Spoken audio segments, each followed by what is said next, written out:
Good evening, I'm Stan BONEY. We begin this Tuesday night at Austintown Township Park, where there was a peaceful protest over the canceling of concerts in the park.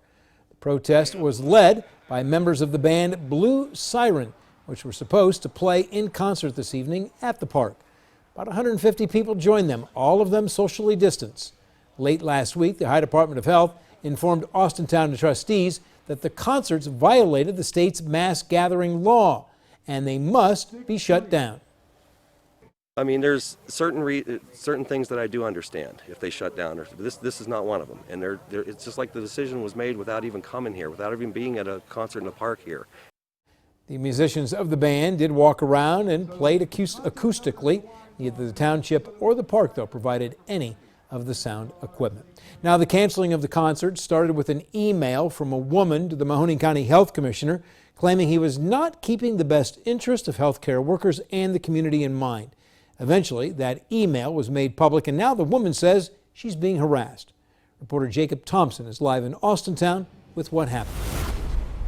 Yeah, after I shared the story last night of the concerts at the parks being canceled, trustee Jim Davis was getting phone calls. People wanted to know who complained, and because of the Freedom of Information Act, he had to give it up.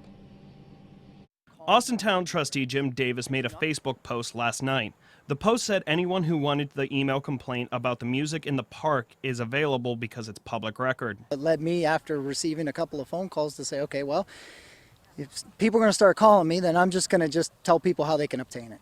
Davis said it was not fueled by emotions, and his intent was not to cyberbully the woman, but she was threatened and harassed by the public. And I don't condone people, calling her and making threats. I do not condone people protesting in her house. Anytime anyone asked for the complaint, he would send them the email that was sent to the Mahoning County Board of Health. He also sent a message that said, in accordance with your request for public record. He doesn't know how people got her number. That email wasn't an official complaint, so it doesn't fall under the Whistleblower Protection Act. Calling them reckless and saying that they were not doing their job, and essentially saying that she was going to file a complaint. Her email was not her filing a formal complaint. Davis did make a second Facebook post asking people not to threaten her or post her personal address or information online. He says he talked to the woman and thinks they came to a mutual understanding.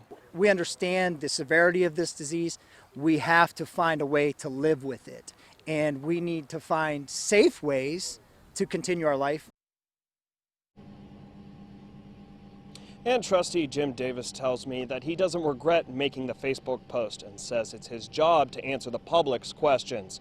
Live in Austintown, Jacob Thompson, WKBN 27 First News.